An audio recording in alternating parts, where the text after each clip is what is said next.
Bonjour, bonjour et bonsoir pour ceux qui me regardent en live, bonjour pour les autres, bonjour à toutes et à tous. Dernier dimanche de dernière vidéo de cette année 2020. Je ne sais pas comment elle a été pour vous, en tout cas pour moi, compte tenu des circonstances, je peux dire qu'elle est bien, assez bien. Elle est bien pour moi. Je la trouve fructueuse. En tout cas, j'ai eu grand plaisir à retrouver tous ceux et toutes celles qui me suivent sur cette page.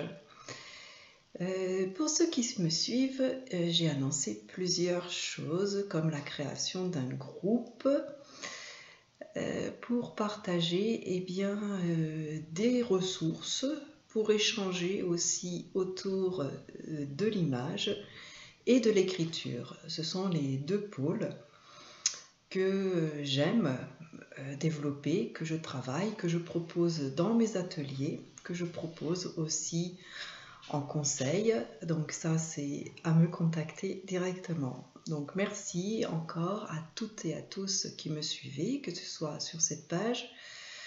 Abonnez-vous si ce n'est pas le cas encore. Likez, commentez. Je réponds. Normalement, je réponds aux commentaires. Parfois, j'en rate, je reconnais. La plupart du temps, c'est quand même assez rapide. Voilà. Donc je propose un thème chaque dimanche, j'invite les uns et les autres à me rejoindre. Je vous invite à faire vos commentaires, vos réactions sur ce thème. Donc souvent un thème quand même qui tourne autour des séries et des films. Le cinéma, c'est quelque chose que j'affectionne. Même sans aller dans des salles obscures, il est très possible, salle obscure c'est un drôle de mot, pour aller visionner. Donc je suis consultante et formatrice en multimédia, donc j'apprends aux uns et aux autres à soigner son image numérique et je vous invite à me rejoindre donc sur cette page pour suivre mon actualité. Pour bénéficier d'une demi-heure de diagnostic de votre image numérique.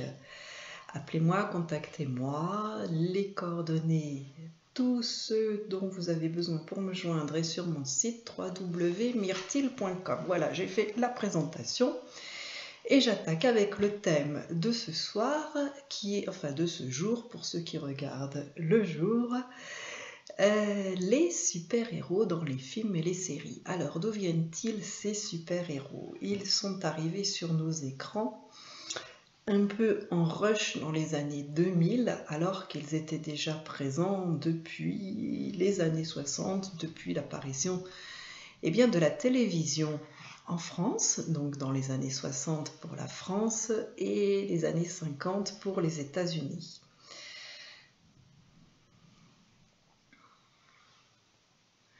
Je crois que j'ai oublié de me mettre sur un réseau. Donc je vous prie de m'excuser pour cette petite déconnexion.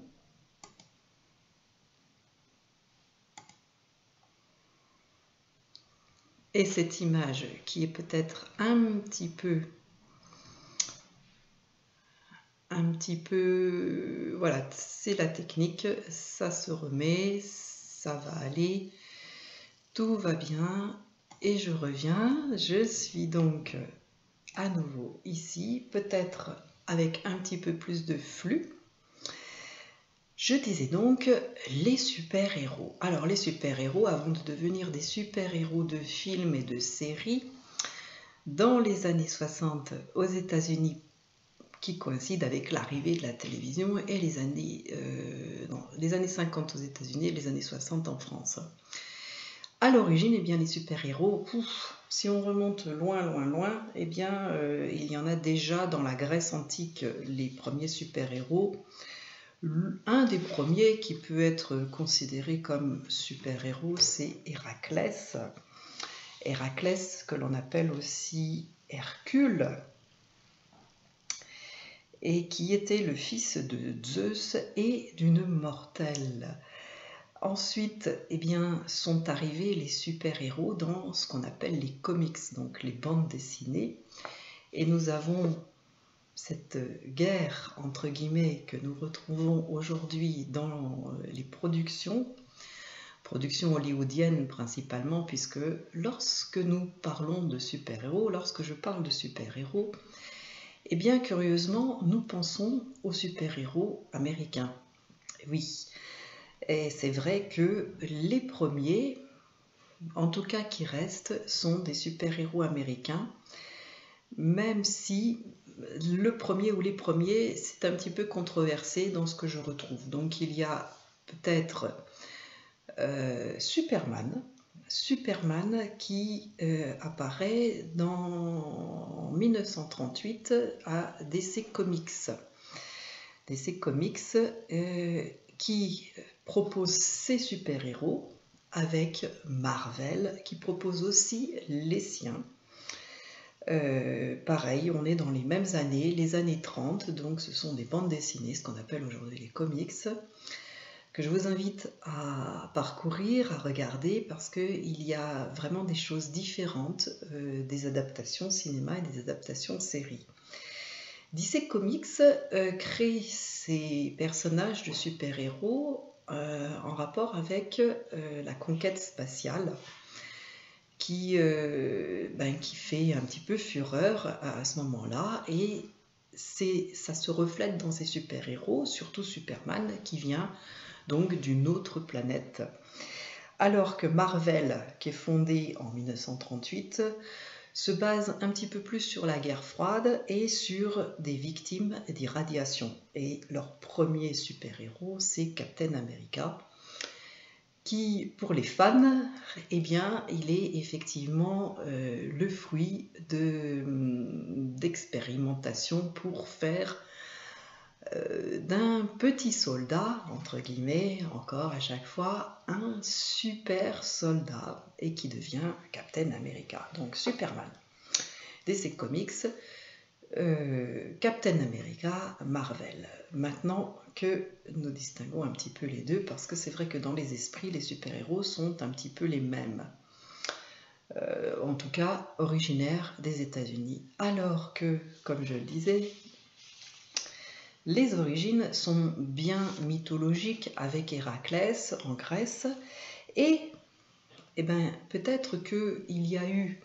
Alors, la qualification de super-héros, c'est a-t-il des pouvoirs surnaturels? Donc oui, alors que Batman, par exemple, sans pouvoir surnaturel, ou Iron Man, admettons, puisqu'il est un petit peu greffé, sont quand même considérés comme des super-héros, alors que moi, un personnage que j'aimais beaucoup, qui était Mandrake le magicien, créé en 1934, tout au début de DC Comics, n'a pas donné lieu à une série ou un film. Mandrake le magicien, eh bien, n'est pas considéré comme un super-héros, et pourtant c'est un des premiers avec le fantôme. Donc, quoi faire? Quoi faire dans ce cas-là? Comment les classer? Donc, dans l'ordre Superman, Wonder Woman, Flash, Green Lantern, ça on est chez DC Comics, dans les années 30. Batman, dans les années 60, arrive à l'écran. Nous avons Superman dès les années 50 à la télévision. Les années 50 fleurissent les séries américaines qui arrivent ensuite en France. Donc on a après, dans les années 70, Wonder Woman, la fameuse série Lois et Clark, je dis la fameuse, c'est de 93 à 97, 1993 à 97. qui reprend encore Superman. Alors très curieusement, a été oubliée Sheena, reine de la jungle, créée juste après Superman, et oui, dans les années 30. Donc où est-elle, cette Sheena, reine de la jungle? De la même façon que Wonder Woman, qui certes a eu sa série dans les années 70, les femmes manquent cruellement de modèles de super-héroïnes. Donc ça serait bien qu'on en remette un petit peu au goût du jour. Du côté de Marvel, donc fondée dans 1938, donc DC Comics 34, on est un petit peu dans les mêmes eaux, les mêmes années. Donc Captain America 1940, créé par un homme qui s'appelle Stan Lee, avec un autre homme qui s'appelle Jack Kirby. Donc en 1961, Stan Lee crée une équipe de super-héros. Donc il crée du coup les 4 Fantastiques, Hulk, Thor, Spider-Man, Iron Man, les X-Men, la Panthère Noire. Donc c'est vrai qu'il y a toute une série de super-héros qui colle un petit peu aussi avec l'actualité. Alors, Jack Kirby, un des créateurs de tous ces super-héros avec Stan Lee, part pour la concurrence, entre guillemets, chez DC Comics en 1970. Et c'est vrai qu'il y a des périodes un petit peu de creux pour les super-héros, en tout cas, c'est le cas de le dire. Et Jack Kirby va créer, lui, chez DC Comics, d'autres super-héros, en tout cas va redonner un petit peu, c'est lui qui est dans les années 70, un petit peu à l'origine de nouvelles figures, en tout cas, nous sommes encore sur le cinéma et la série américaine. Alors, qu'en est-il de nos super-héros en Europe? Eh bien, il y en a plein dans tous les pays. Alors, ce qui s'est passé, c'est qu'il y a eu des parodies. Alors, en France, pour les Français, nous pensons peut-être à Super Dupont. Super Dupont est évidemment une parodie. Et celui qui fleurit un petit peu dans tous les pays, eh bien, c'est la copie, entre guillemets, de Captain America. Donc, sans vous les citer tous, il va y avoir des Captain Britain, Captain Sweden en Suède, Captain Britain en Angleterre, qui tient ses pouvoirs du légendaire Merlin. Et oui, les Anglais, avec Arthur, la table ronde, Merlin, l'enchanteur, ont déjà de quoi alimenter eh bien, des légendes et des mythes. Donc notre Super Dupont, qui est une parodie et qui est une BD créée en 1972 par Gottlieb en France, a donné lieu à un film, oui, je crois. Je suis presque sûre. Et en Espagne, par exemple, nous avons aussi Super Lopez, qui était aussi une BD, et qui est plutôt versée dans le gag. Donc, tout ça fait que, il y a eu des super-héros en France qui ont, je disais, après les années 50, donc la télévision a donné un regain avec les séries aux États-Unis aux super-héros. Ce qu'il y a, c'est que dans la bande dessinée, en France, une loi sur la publication sur les jeunesses en 1949 a fait que les super-héros qui étaient français, eh bien, comme ils étaient peut-être un petit peu au-dessus de ce qui était demandé pour la jeunesse, ont disparu. Donc, alors Luxembourg, alors Allemagne, Captain Berlin, et en Belgique, il y avait pour les enfants Mega Mindy, par exemple. Aux Pays-Bas, Gutsman, qui est une parodie.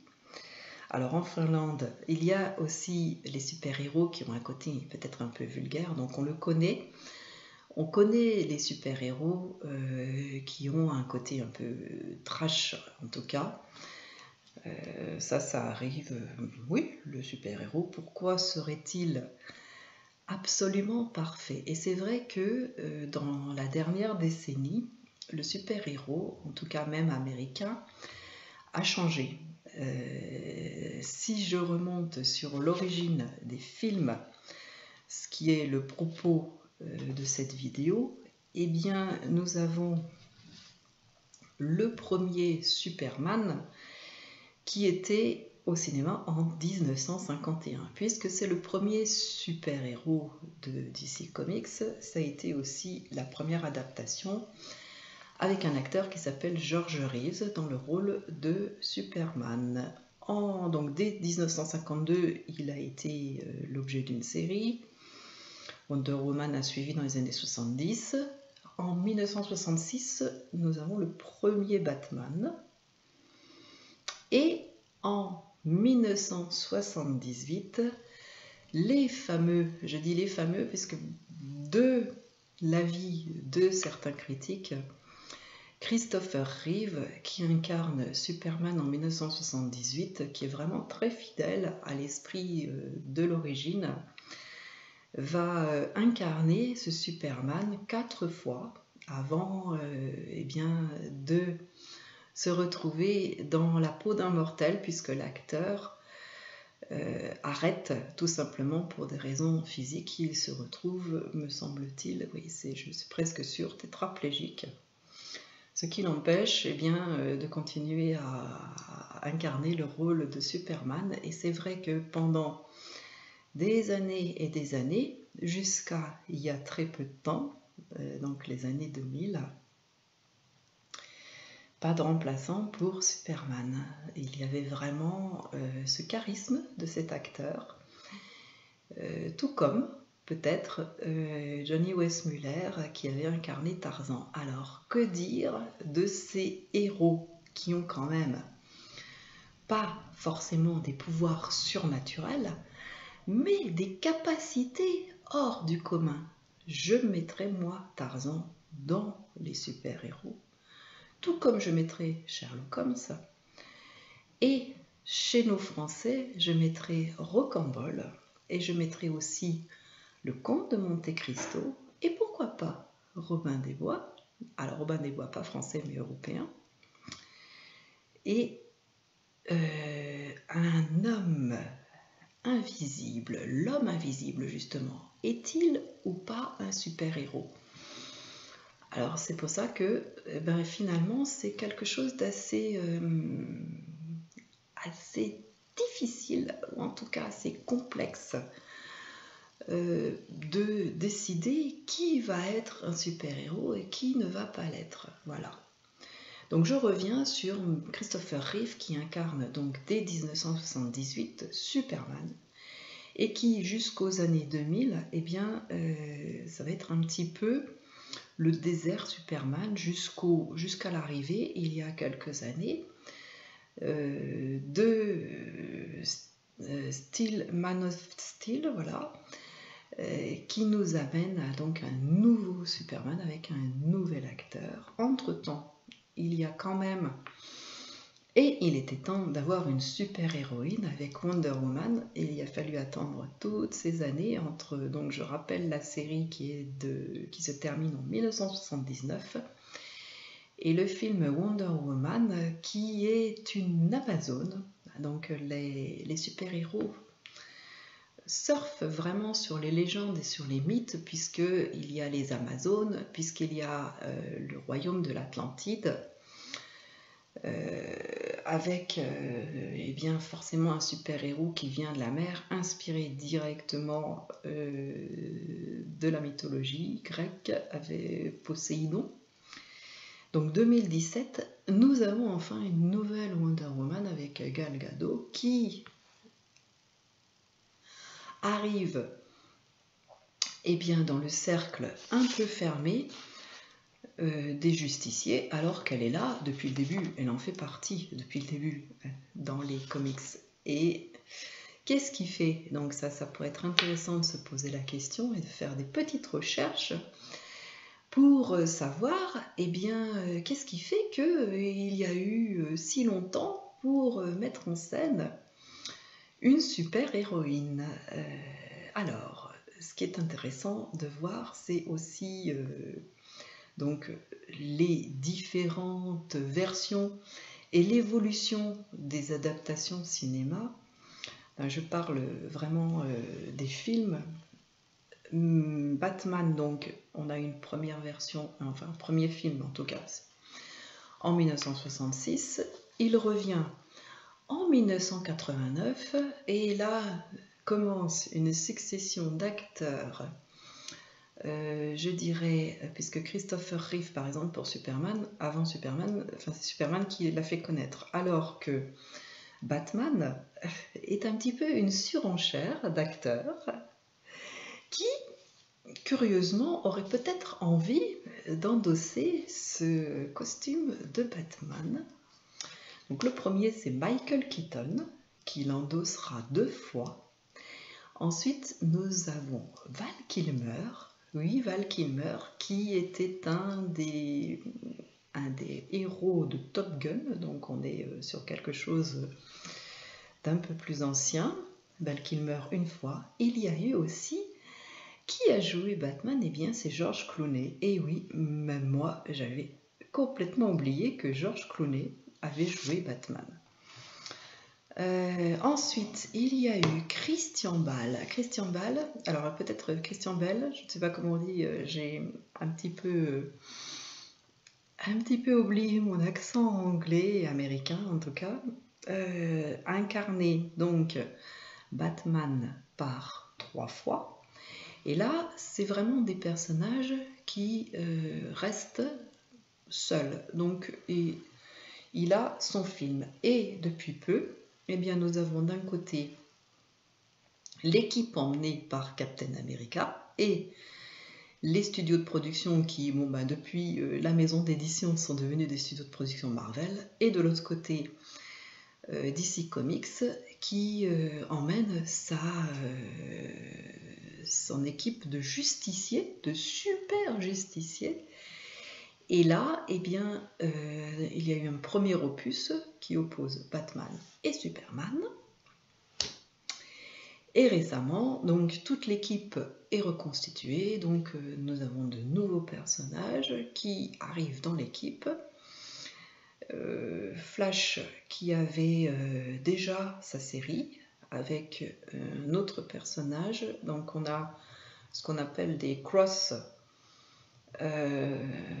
crossover, c'est-à-dire que certains personnages peuvent aller dans une autre série. Donc le personnage de Flash qui est dans le film de Justice League s'appelle ainsi, avec Batman et Superman, à sa propre série. Il intervient aussi parfois dans certains épisodes de la série Arrow.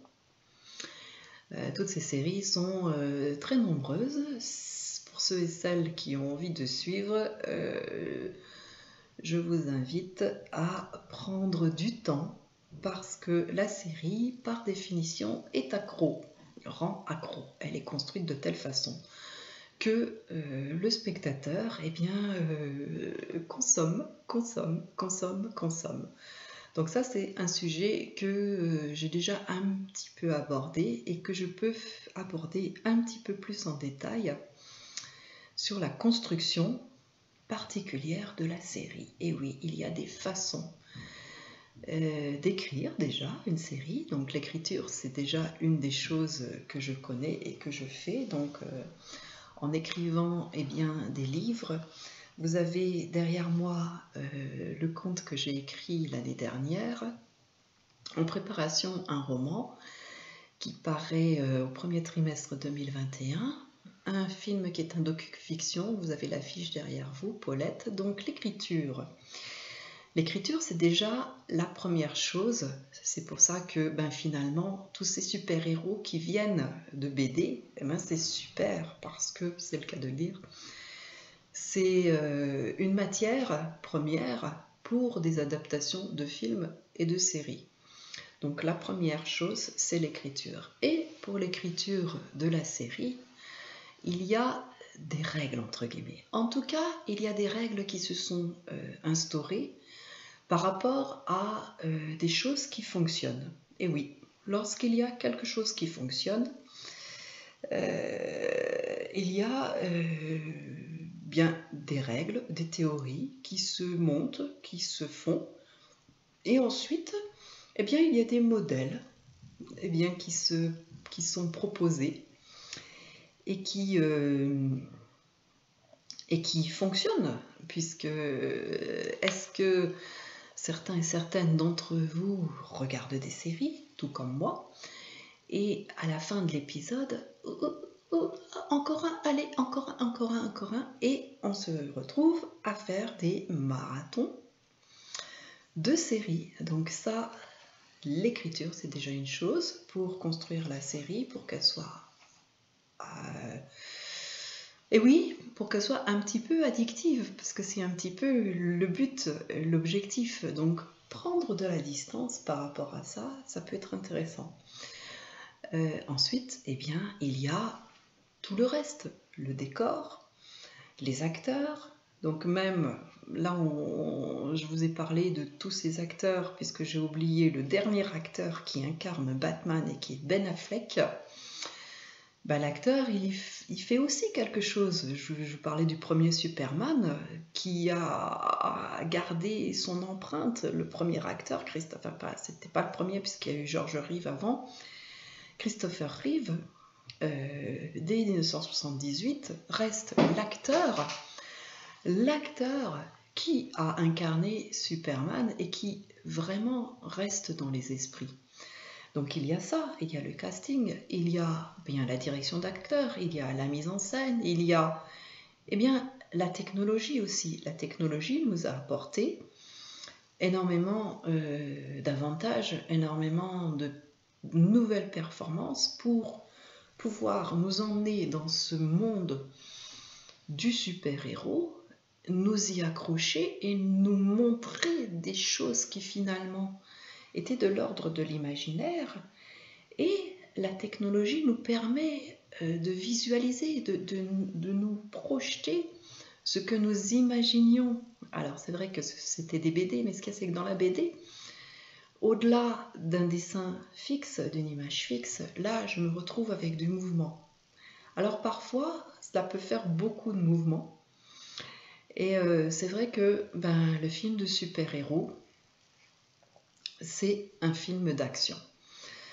Même si récemment, avec les personnages de Batman, qui deviennent plus introspectifs et qui, même le personnage d'Iron Man, voilà un que j'ai oublié, même si j'en ai un peu parlé, il est assez représentatif. Ce qui est intéressant avec tous ces super-héros, c'est que derrière, il y a des hommes et des femmes, et qu'il y a aussi ces deux faces qui se complètent et avec lesquelles chacun de ces personnages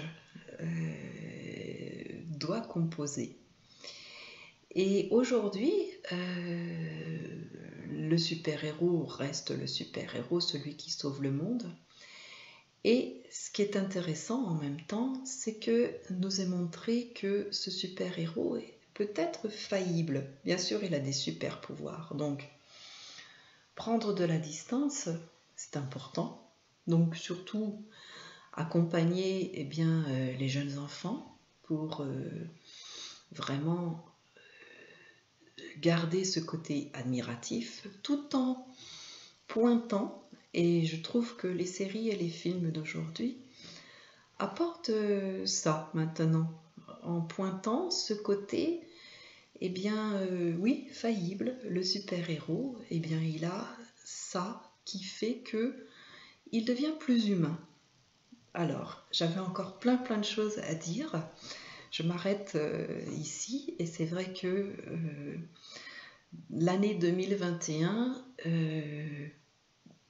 proposera donc des ressources cinéma et séries sur mon site, dont je rappelle le nom ici, www.myrtille.com, que je vous invite à visiter. Et pour finir, eh bien, je parle des Indestructibles qui sont aussi des super-héros, qui était un dessin animé, film d'animation, et qui justement est super intéressant à regarder, à accompagner pour vos enfants, puisque derrière l'exploit, déjà il y a beaucoup d'humour, l'action il y en a pour ceux qui veulent, donc c'est un film d'animation qui plaît autant aux grands qu'aux petits, et qui nous montre cette face du super-héros qui, oui, il a une famille. Les Indestructibles, c'est ça, c'est une famille de super-héros.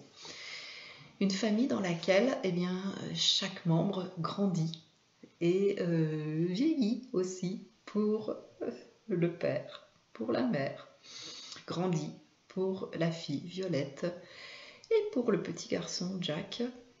Et il y a aussi Flash et un petit peu de super pouvoir. Donc, le super pouvoir, votre super pouvoir, si vous en vouliez un, quel serait-il? Je vous invite à poster vos commentaires, à me dire quel super pouvoir vous aimeriez avoir. Et je vous donne rendez-vous pour ma première émission de 2021 dans une semaine, en live donc sur Facebook, en replay sur Facebook aussi, et aussi sur YouTube. Bonne soirée, au revoir, à bientôt.